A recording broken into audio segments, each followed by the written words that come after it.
The Vincast, a podcast all about wine, wine culture, and wine people, is designed for wine lovers just like you. And here is a piece of technology that is also designed for wine lovers. It is the Vinous wine app for iPhone, which is breaking down barriers for people to enjoy wine. The way it does that is by using the amazing technology of the camera on your iPhone to recognize any wine with just a snap of a photo. So all you need to do, it's very simple, take a picture of the label. It will actually recognize what that wine is based on that information and tell you where the wine came from, the winery, the vintage, all that kind of stuff. You can use the app to log it so you can remember what you've had. You can give it a rating, write some comments, and then share it with a network, whether it's on the app itself or it's on Twitter, Instagram, Facebook, that kind of thing. You can follow other people on the app, featured users like myself, and you can see what wines they're enjoying, which ones they might recommend, so that you can then source them yourself. You can add them to a wish list. You can find out accurate information about where you can buy it and how much you might be expected to pay. It's a really fantastic way to keep track of the wines you've been enjoying and find wines and connect with other wine lovers just like you. So I suggest going to www.getvinous.com/Vincast, download the app. It's free, so there's no excuse not to use it. So jump online, start snapping away, and please follow me.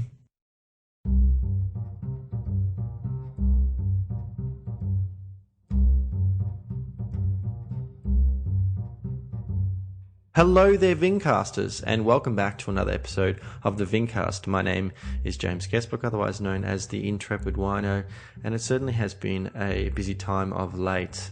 Most recently, I was here with Martin Fiegel. You may remember he was on an early episode of the podcast, and so he was making his second trip down to Australia, and I was taking him around in Melbourne to visit some customers, but also got a chance to take him over to Adelaide and caught up with some people there. So shout out to all the Adelaide people. Thank you for your hospitality, as always. And I actually got to take him up into the Adelaide Hills to meet with my guest for this week, but we'll come back to that later. I hope you enjoyed the recent episodes with our Riesling producers and enjoyed some of the Riesling events. And there are some fantastic events coming up, so it is going to be even busier with Melbourne Food and Wine Festival. For example, when this episode goes up, day of, there will be the Gambero Rosso Tre Bicchieri tasting in Melbourne at the Windsor Hotel, and also the following Monday in Sydney at the Sydney Town Hall, and I'll be there at both events, pouring some lovely Italian wines. And then this weekend in Melbourne, there is the amazing Return to Terroir tasting. First time they've been here since, I think, 2010. And that's where you'll be able to try some of the finest biodynamic wines in the world and also get to meet some of the people behind them. So I suggest getting on board, and I hope to see you there because I'll be there again pouring some wines from Sardinia. So for this week's episode, I had probably one of the most exciting young winemakers that I've encountered of late. His name is Brendan Carter, and he makes wine with his wife, Laura, based in the Adelaide Hills under the Unico Zelo name. And at the age of 24, he has an incredibly deft hand with the wines he's making. He really is trying to shift the way people are thinking about wines and the way young people in particular are consuming wines. So he's making some wines from some beautiful fruit, a lot of the time from Italian varieties, which is really exciting. And so we broke up the interview a little bit. He was in Melbourne a few weeks ago, and we sat down. We actually recorded the end of the interview where I got to try the Nebbiolo, which was amazing. And then we recorded afterwards via Skype the start of the interview. So you'll hear there is a bit of a break. So I hope that doesn't put you off too much. But it was a great chat. I really enjoyed having him and Laura on, and I hope you enjoy the episode. But we'll speak to you on the other side. Brandon, thank you very much for joining me via Skype this evening. Obviously, you are in the throes of Vintage 2015, so I do appreciate you making some time. And I believe you have an extra person sitting in with you this evening. Yeah, got Laura. Hello, Laura. Nice of you to join us as well. So, Brendan, take me back. Do you remember the first kind of interaction you had with wine that kind of set you on the path of wanting to pursue a career in wine? Uh, um, I think a lot of people have their own sort of, I guess, genesis wines, you could call them. It doesn't You have to know, be a specific wine. It could have been an experience or just a memory or something contextual. Do you remember something that kind of made you think, oh, wine might be something interesting to do as far as a career? and well, as kind of stereotypical as it sounds, it literally was a wine. Wow. Fun, Okay. funnily enough, and it was it's so solidly kind of stuck in my head. It's I know it's such a stupid thing to say and such a boring thing to say, but it was a champagne of all things. Oh, really? Yeah, yeah. It was a 1990 Veuve Clicquot Le Grand Dame. Pretty good Very good vintage. vintage. Yeah, yeah, my birth year actually. So, Oh and God, you're it's making me feel old now. no, but it was that the first time I guess I'd tried a wine and had seen so much more than just simple characters in it, and I was really completely fascinated from that point onwards. And What was that the context you had it, and when did you have it? Funnily enough, I was working there for vintage in 2011. No, sorry, 2009. When I travelled over there, that was literally the sort of the main experience that put me on the path to become a winemaker. Okay. But I mean, you'd already been working in the wine industry before that? No, no. Oh, well, kind of. I was working in bottle shops in Brisbane Okay. while I was studying law and business. And Did you finish the studies? no, I didn't. No, I got a couple of years into it and got a little bit sick and tired of it. And then basically I went overseas for a bit of a soul searching trip, and one thing led to another, and I was somehow ended up working in Champagne. That's a pretty amazing, because I know obviously I've had guests in the past, and a lot of people probably we both know in the industry have had some vintage experience, myself included, but in Europe, but they've already been working in the wine industry. They might have already been working as a winemaker or in some way connected to the wine industry. It's pretty amazing that you kind of went, oh, I could do that as a job whilst you were traveling. Yeah, it was literally a case of I was already quite fascinated, so I guess in wine, but I didn't really want to work in it. I was just generally curious, and I'd gone overseas specifically to France to do the I guess I call it the ring. So we were starting in sort of Bordeaux, move up to Loire, Paris, Champagne, jump down to sort of Beaune, Dijon, go down to the Languedoc and through the Rhone. And so you did sort of ring around France, but I did Bordeaux and got as far as Champagne and never really left. I kept going back to.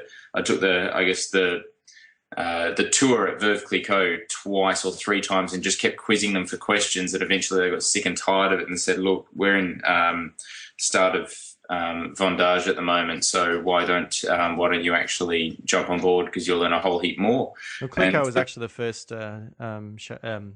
maison that I visited in Champagne. No coincidence that I worked for 4 years for Moet Hennessy, but anyway.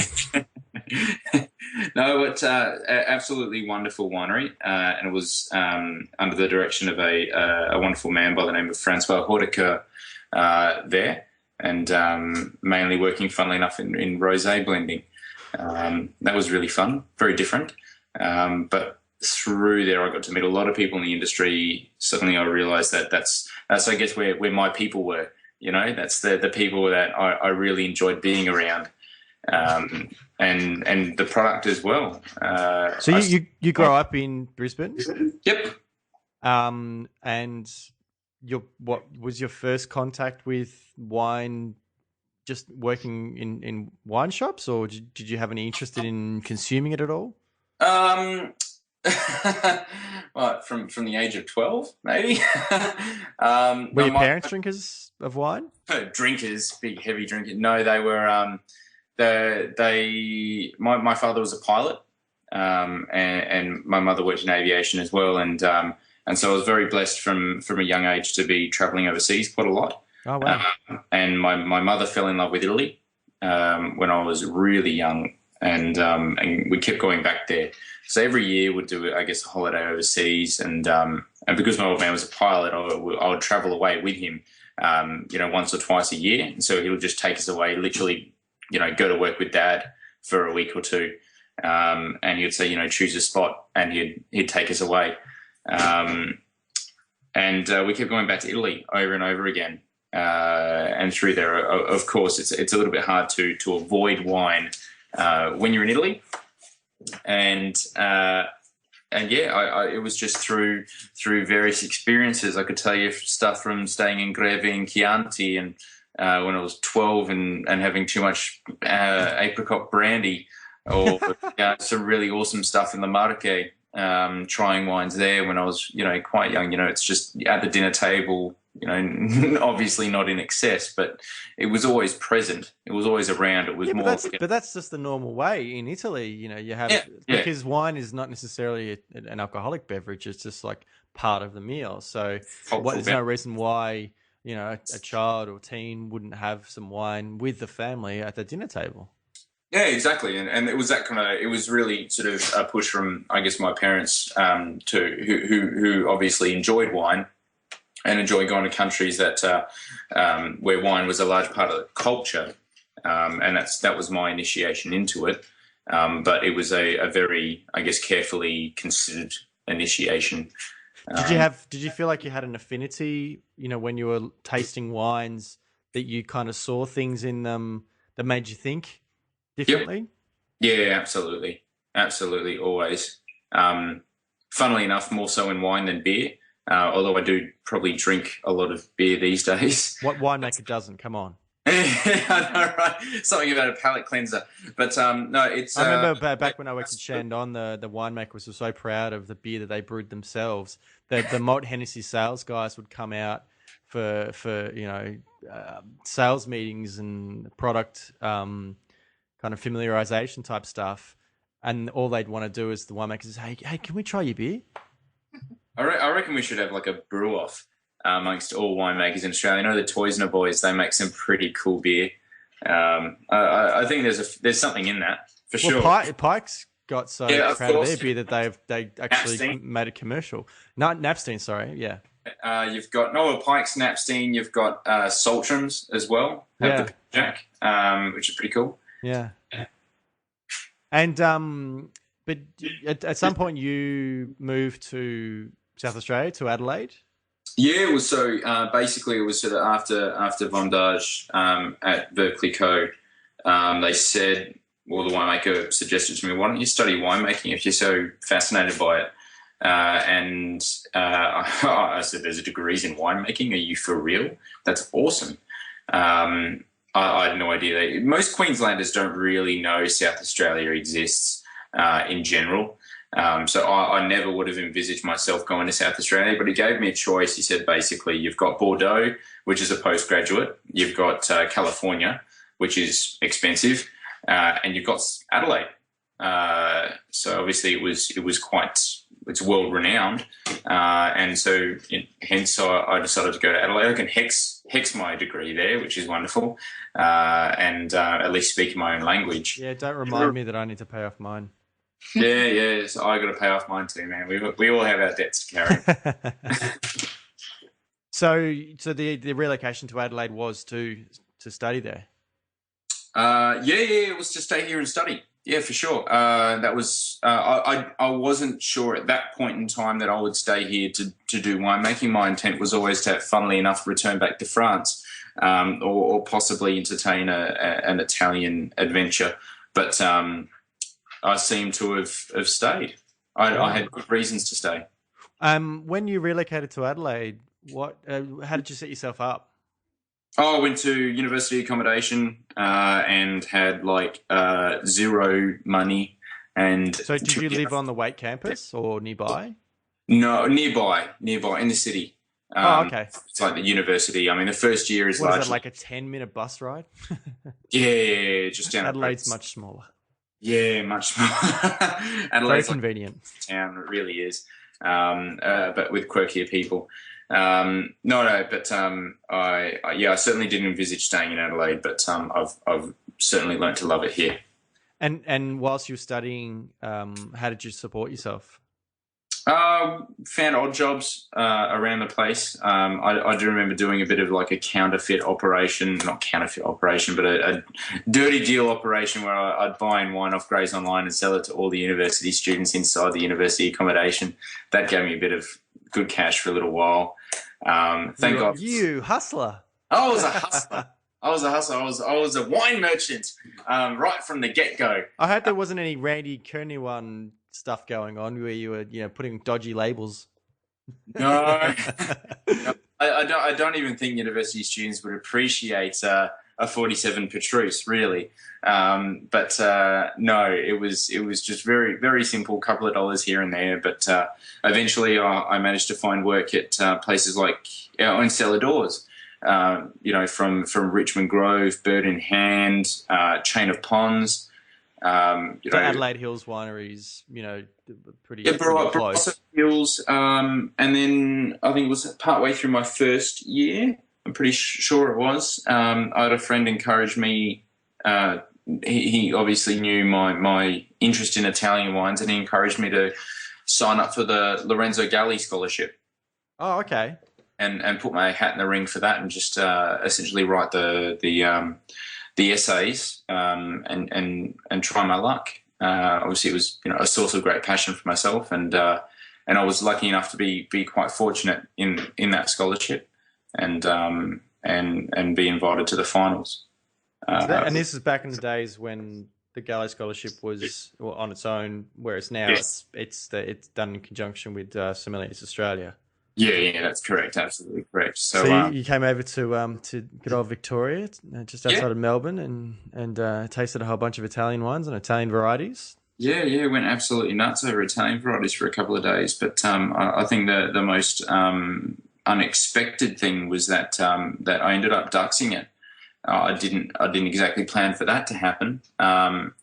And considering that I was no one, man. I was just a university student, and you've got the likes of Mark Prothero, Karina Wright.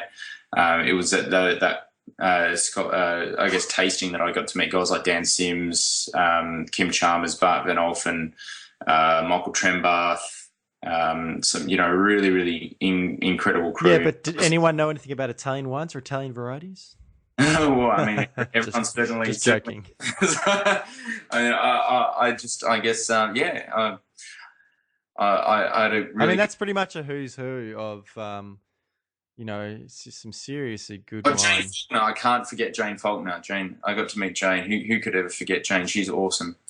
Yeah, you're right. It's a who's who thing of Italian wine in Australia, and I'm not sure what happened, but somehow I was awarded the scholarship, and Laura and I both got sent to Italy. And when was that? That was, what was it? 2011. The end of 2011, wasn't it? Yeah. Oh, wow.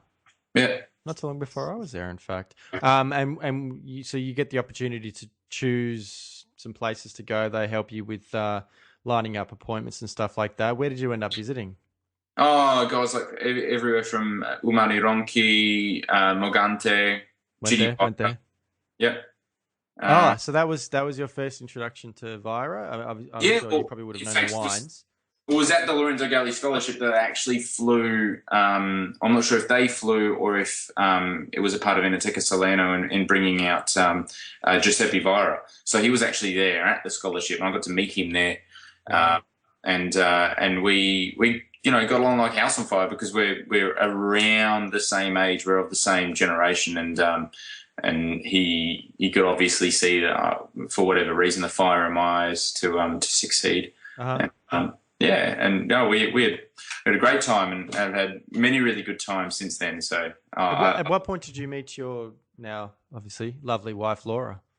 Was come on. Second week in university in biology class. So, Laura, you were also studying winemaking? No, I was studying just a Bachelor of Science, So we sort of had some classes that aligned. So that's how we met at university. But you now are working for a winery, I understand? Yeah. So did you change courses and study winemaking? No, I ended up studying agriculture. Okay. But part of that was, we had to do a placement, and I was interested in lab work, and because of Brendan, he sort of encouraged me to, ask a few wineries if they had any lab work over vintage, and I was lucky enough to get a vintage gig at a winery in Eden Valley. And from there, I guess being around the people there, they're, super passionate. Plus, Brendan's starting to do his own thing. That sort of got me interested in wine. So I finished my agriculture degree, and I haven't studied winemaking, but I consider myself to be a winemaker. Okay. My career is winemaking. And hence, well, it's interesting, it's more on the agriculture and lab side of things when your moniker is Barrel Bug. Yeah, exactly. So you got to travel with Brendan, obviously to Italy, and you both went over towards the end of last year to actually so Brendan could work vintage in Barolo. What was that like? Yeah, well, it wasn't just me. It was Laura actually was working with Yves Coulleron at Le Vin de Vienne. In the Rhone Valley. So we actually, cool. Actually both went over for Vendage or Vendemmia in each respective country. We were apart for about 8 weeks. And then we came back together in Italy and did a sort of a whirlwind tour around the country before getting married in Barolo. Yes, I think that's sort of a little bit more important. I know, I mean, you weren't the only wine couple to actually go and get married in close to Barolo last year. But what was it like working in? There was the first vintage in Italy for you. For me, yes, yeah. What was that like? Awesome. Really awesome. I'm working with a really great crew. None of them spoke English, which was great. My Italian went from very broken to almost very, very conversational. I'd never say I'm fluent, but very conversational. Oh, come on. You must have spent that much time, and your mum's got such a love affair with Italy. You must sort of have a good conversational Italian. Yeah, I like to break into Italian, especially when there's other people around me that can't speak it at all, in case I want to say something really naughty, and Mum, Laura, and I can just converse amongst ourselves. I kind of think that's what a lot of other foreign people do to English native speakers. So, but no, it's all right. It's I don't really have a yardstick, to be honest, to be able to gauge my language skills. But clearly, there's the connection with Italy, Italian wine, and Italian varieties, and of course that led to a certain extent to the Unico Zelo project. So now we're actually going to cut back to the studio, which we've already recorded because we met a few weeks ago. So we'll continue the chat in the past. Yeah, Back to the Future. How did you actually start Unico Zelo? Like, was it a kind of the fruit came first or the idea came first? That's a really good question. I've never actually been asked that before. I'd actually say the idea came first. And it was, we always knew we wanted to do, say, first and foremost, Nebbiolo. That was very high on the priority list. But I think it was more so the idea of wines of an approachable style that we didn't feel that were being represented in approachable ways in Australia, but also at an affordable price point.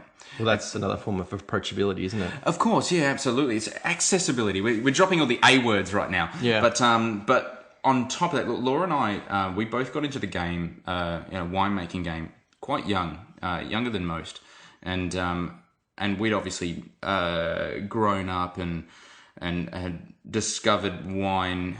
I guess we were discovering, the young guns at the time, which were like guys like Coda Barrels, James Erskine and Tom Sholbrook. Like, we were loving these wines all through university and really getting passionate about them. But then we realised, wow, it's They're 30, 40 years old. You know, we're constantly hanging out with guys that are well older than us. And even though we love what they do and will support them to the nth degree and have received a lot of support from them in return in starting up, I think what we really wanted to do was get others that are more, that are our age, you know, that are of our generation into wine. Okay. And so our belief and thought was, rather than try and target a particular market in wine, we wanted to actually increase the market size. So the pie was a little bit bigger for everyone to be able to, you know, sell wine to. And that's, you know, creating more wine drinkers, but from the younger end.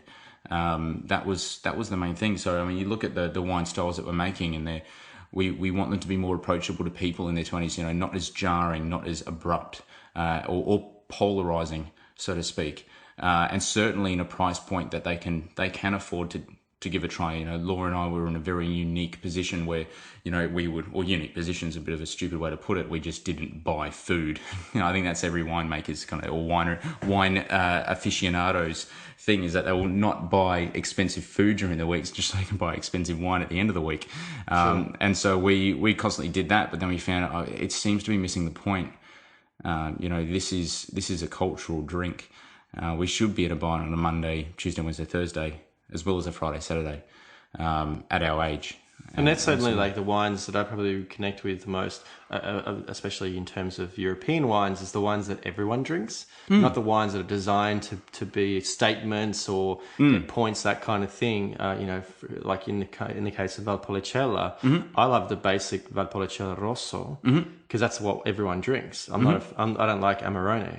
Apart from the fact that that brings up another really interesting thing that kind of it blended into the idea of Unico Zelo as it started. We went to, you know, you look at places like Pantelleria, where they make outrageous amounts of Zabebo and Pasito, and largely for export. But what are they drinking? Moscato is the great sweet wine. Yeah, of course. Sweet wine variety. But what are they drinking in their own homes? Yeah. I mean, you know, as we know, Italians are quite parochial, and they do drink largely from the island, but they make an outrageous amount of dry aromatic wine on the island that they drink in their own homes. I would think that is something to do with you know, they might have to do some crop thinning. Yeah. You know, in order to leave the healthiest bunches to stay on the vine to ripen longer. So and then dry them classically out. Italian as well. Like, And it's so agricultural. Rather than just chucking the fruit away, they actually Absolutely. just go, we'll just make a basic table wine. I don't think they're not going to have Pasito every single night because they get diabetes. You know, but that brought about questions for us in our own wine journey of what's a more cultural drink, you know, the stuff we make for export or the stuff we drink in our own homes. And what are we drinking in our own homes? In fact, what's Australian food? Let's define that. We have no definition for that whatsoever. And thinking about wines that we do want to drink, you know, in Australia, from Australia, with Australian food, but also wines that we want to proudly take to the rest of the world. That's one of the things I find so hilarious is that, you know, when people think Australian food, you go, oh, barbie, you know, just chuck some meat on the barbie and you know, salad kind of thing. Yet, How often do we do that? The Australian wine is Shiraz, Yep. is Cabernet, is you know, nice full-bodied Chardonnay. They're not really ideal with barbecues and, you know, in the warmer temperatures. Yeah, that was something that you know, look, that there is a big distinction between, in my humble belief of being on this earth for 24 little years, is that that is largely market driven. You know, the reason why we're producing so much of those varieties is market driven. You know, it's a you know, demand and supply. That said, there's absolutely marvelous Syrah and Chardonnay that's being made in the country. Cabernet especially, I think it's largely undervalued. There's also an astronomical amount of Syrah, Shiraz, Chardonnay and Cabernet planted in the wrong places they shouldn't be planted in. And I'd love to rip them out and plant something more appropriate. So when you say more appropriate, you're talking about varieties which actually are coming from parts of Europe that have a climate much more closely related to the climate in Australia. Yeah, and also a little bit more deeper than that. So, I mean, look, the obvious thing is Italian varieties, but also Spanish, Portuguese varieties as well. Like, it's accepting that Australia has no native variety. So I encountered a question earlier in the day saying, you know, oh, Unico Zelo, cool, you're all about Italian varieties. I'm like, no, we're not. That's kind of like saying Torbreck's all about French varieties. No, we're all about Australian wine. It happens to come from, or at least at the moment, from Italian varieties. Sure. But for me, there's a strict criteria. Irrigation. They're basically things that are forgiving for choosing the wrong site variety, collaboration. Sure. So irrigation. I'd like varieties that don't actually need to be irrigated. And I think that's also poignant because we're in a hot, dry climate, hot, dry country, and we have, I grew up in Queensland during water restrictions. It's horrid. Like that is a resource we kind of need to watch very closely. Second thing, acidification. Once again, because it's forgiveness. It is. I can have the wrong variety and site mixture, but it's okay because we can fix it up with acidification. I would much prefer, even if you have a very hot year, you achieve it by blending. You have some very high acid varieties that you can actually blend. And ultimately, the combination of those two things means that we can have more accurate representation of varieties in their soil, in a good Aussie, Australian soil that we can be proud of, and we can take across to the rest of the world. But there's a third X factor that isn't being talked about in the industry, and I think it's a little bit like elephant in the room sort of stuff. I believe there needs to be... people just say complexity in the variety, but it's a width and breadth of style within the variety. We see it out of things like Grenache. It can range from Pinot-esque right through to, cut it with a knife richness. And both styles are completely legitimate. I believe things like Fiano have that in spades. I struggle with other varieties though, like things like Vermentino and Tempranillo. I do struggle to see varietal width and breadth from the wines that we're making in Australia. And so even though they either might be suited, I wouldn't really argue that point. I think that for long term, we need to be looking for something that can not just achieve wonderful complexity and high quality in a region like the Riverland, but also a region like the Hills. Vermentino is an interesting one because it is actually a pretty widely planted variety, not just in Italy, but also in France. It's planted on Corsica, it's planted in Provence, and you are getting a pretty broad range of styles, which, to be fair, are representative of where they're being grown. I have to say that irrespective of what the variety is, it should still be reflective of where it's coming from, and should be you should be trying to actually make it different rather than making it like the variety, which obviously complicates things because people, consumers in Australia and most, I would think, New World wine consuming markets, they think variety, and so then they have the expectation of what it's going to taste like, rather than, well, there's a Vermentino from here and there's a Vermentino from here. They're probably going to be quite different. And there's the complication as far as finding not necessarily for me the Australian style, but the regional style. Yeah, hell yeah. So I mean, look, for me, the lack of varietal diversity with Vermentino in Australia stems from clonal. That's one thing. Yeah. Second thing, how it's treated in the winery. Yep. Well, I mean, look, prior to that, how it's treated in the vineyard. Yep. For sure. But how it's treated in the winery is a big one that needs to be fixed. Yep. And you look at guys like Antoine Arena, like I love his Vermentinos, and they're all really individual. It's just like killer stuff. And that's one that I, largely fell in love with. And it's part of the reason why I kind of jumped on the Vermentino bandwagon when the variety was first being widely planted. Now, it is, by widely planted, you are so correct. It is so widely planted. But I do question the reason why a little 30-ton producer called Unico Zelo is being called up to process 100 tons of Vermentino. Like, I'm certainly not the first person on the list for that phone call. There's other people that have been called. So what's happening where the grower is having a call around wineries, finding somewhere just to take the bloody fruit? And I love Vermentino. I love Vermentino as well, and it has this sort of sapidity about it, this saline quality that, but it can. Whenever people ask, what's the most sort of salty variety, Vermentino is the first thing that comes to mind for me. And we're seeing it in some Australian examples. I really like to see guys that are even playing around with residual. See, like the thing is we're using, and it comes down to everything: Nebbiolo production, even our Syrah production. We look towards these, old world regions and wonder, all right, let's try and make Barolo in Australia. And you go, you've missed the point, guys. That's what I'd really like to see. And look, guys that are doing it really well with a range of varieties, I like Chalmers, doing things like sparkling Fiano. Hell yes. do that shit. Do lots more of it. I want to play around with off-dry Fiano. There can be a reference point, of course, but that doesn't necessarily mean that we should be trying to ape that style or replicate it. Exactly. So I'd actually question that the guys that are making Vermentino in Australia might need to think about making it a more terroir-specific way. Of course. And that way, because at the moment, for a long time, and this is a relatively long time, but people need to remember that things happen at lightning speed these days. So 5 years is a hellishly long time.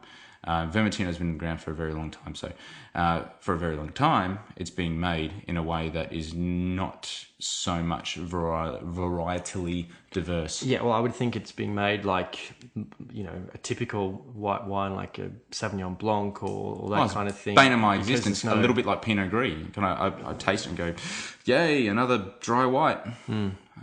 Please, I know it has the potential. And then they're going for texture and it ends up being just too very broad and kind of a bit fruit Flat. sweet and not kind of getting that balance. Yeah. I mean, when I mentioned Pinot Gris, I want to play around with Ramato styles. I think that's fantastically cool. But same thing, Vermentino. Yeah, I question how it's being made and how it's being grown. But yeah. So what varieties are you working with at the moment? Working with Nebbiolo. The key ones for us, Fiano. Yep. First and foremost, I have a massive love affinity with Fiano and have done since I was, believe it or not, 15 years old. I don't believe it. Geez, it says a lot about my parents, doesn't it? But Fiano and Falangina. But unfortunately, we're still waiting on Falangina. Nero d'Avola and Nebbiolo. And looking at various styles and especially... Can I just say, I'm so glad you said Nero d'Avola and not just Nero. Nero? Good old Nero. It's kind of like Montepulciano. Monty. Sange. I kind of don't... See, Montepulciano is a really good thing because I like the fact that in Australia we've met... It's like one of the things we talk about with all these new varieties is the ability to be able to pronounce it. Like the customer needs to be able to pronounce it. The fact that they've shortened it to Monty, I kind of like... It sounds so bad, and like talking to friends of mine that are British, and you hear their accent, and you hear it, for a while. You speak to them for an hour, and you go, "Oh, it sounds so beautiful." And then you listen to the Australian accent, real ochre and dry, and really drawn out, and you go, "Wow, we sound terrible." Imagine what Monty sounds like to any wine aficionado from overseas. But I do like it. It's uniquely Australian, so it can stay. And I think we're doing some very good examples of good old Monty in Australia. But Nero d'Avola. And it's Nero d'Avola, not Nero d'Avola. Please don't. Yeah, I don't understand. I don't get that. You join it. You don't say it differently. But anyway, yes, those we're looking at. We do Dolcetto. At the moment, we've got a cool little white blend called Esoterico, sort of a skin contact white blend out. Mm-hmm. We also have. We're playing around with some Pinot Grigio this year, as I said, in a more of a Ramato style. Mm-hmm. But that's largely it. Like we do have a few other kind of things. Like Merlot. Merlot is actually something I'm quite passionate about. Sure. Never has a variety been more undervalued or more misunderstood in Australia. I know why, but I was going to say Mourvedre, but then I was like, no, that's not really undervalued. Bonvedre. Oh, okay, sorry. It's Mataro, Bonvedre. Okay. Monastrell.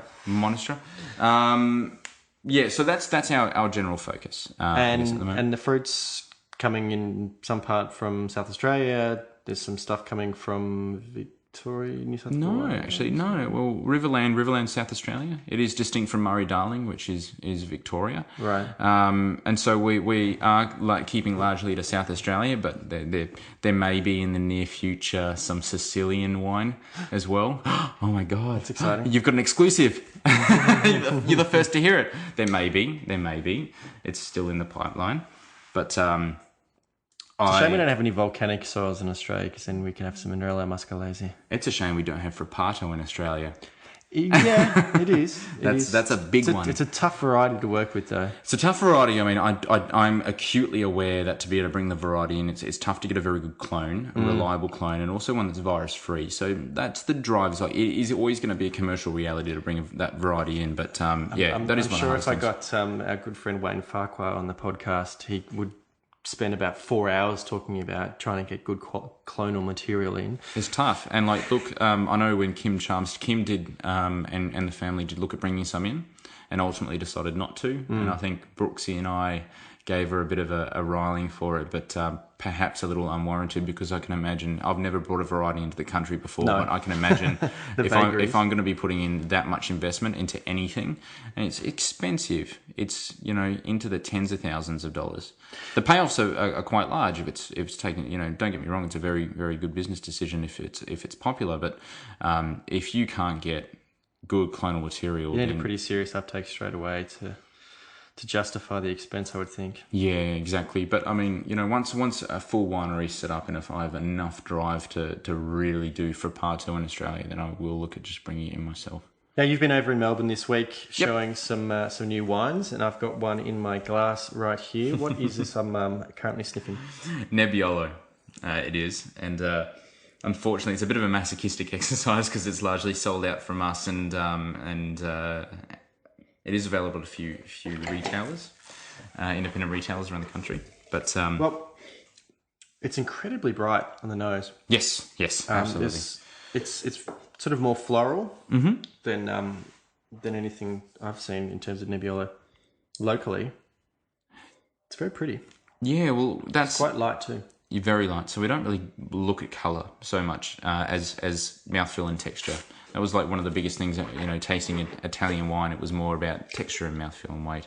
This was our stab at completely throwing away the concept of making Barolo in Australia, but just making Australian Nebbiolo that people are going to drink. Yep. And What sort of retail price are we talking for that? about $24. Jeez, that's pretty good. It's when I was working as a buyer, I always found it difficult to get a Nebbiolo on the shelf for less than $40.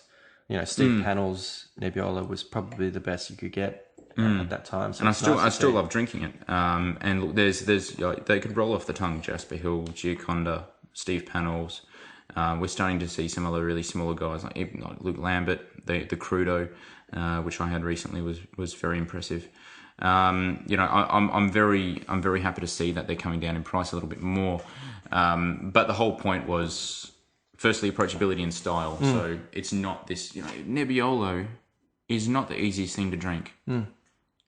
Try drink a lot, and we get it, we understand it. You gotta remember, take yourself back however many years you have to when you were first getting into wine. You knew nothing about it, okay? You were a consumer. You are that's just random situation. You're a lawyer, okay? You don't know much about wine, but you have a high, disposable income, and you just want to drink something cool.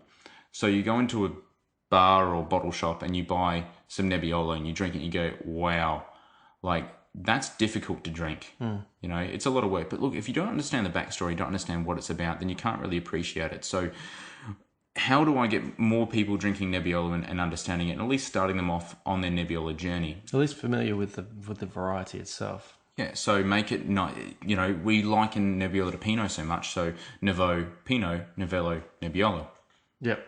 Make it in a really, really approachable, early released style. It's so varietal, it's not funny. It doesn't have that development of oxidativeness that most Nebbiolo does, which is key to the actual style that we see of Nebbiolo. We've likened it to it, but and on top of that, obviously charge a price that's it's worthy of the wine style. It's approachable and affordable. It gets people into Nebbiolo.